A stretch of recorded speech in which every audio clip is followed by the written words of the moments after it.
tiesiog žmogus, o ne robotas. Darau klaidas, aš tiesiog netobulas. Aš moku tyliai verkt, ar viską mintise paslėpt. Darau šį treką apie save, nežinau kodėl. Gal bandau įsiliet, nenoriu, kad dėl manęs kentėtų. Specialiai nedarau, kad liūdėtų.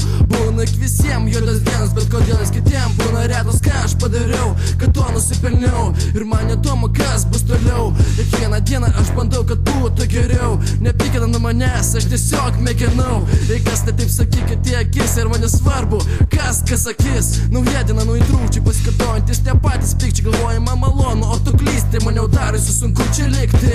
Kaip sakoma, bėda po vieną nevaištų. Tai tik tam, kad man pasijuokti iš aukšto. Gyventi nenustojame ir klystam. Po to teikti teoriją dar drįstam. Šiam pasaulį be problemų ir klaidų.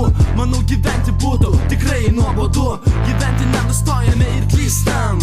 Po to teikti teoriją dar drįstam. Šiam pasaulį be problemų ir klaidų. Manau, gyventi būtų tikrai nuobodu. Girdi tiesa pasirodo žmogui teisingiausia. Pajutęs ją supranti, kad tai reikia ir pigiausia. Už šaltų kaukių slepiami tikri veidai. Per vėlai supratę sakome, padarėme gerai. Šios dienos tarp tuščių sienų, įgalintas jose žmogus jaučiasi tik vienu. Gyvename tik vieną kartą, nes manau nesinori pabandžius rizikuoti ir antrą. Protingas žmogus mokosi iš kitų klaidų. Aš pats asmeniškai net neperkandu savų.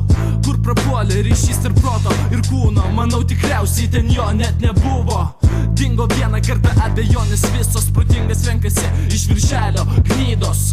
Taip įspindi ir spalvota, bet fuck žmogau, pamiršom turinį ir protą. Gyventi nenustojame ir klystam.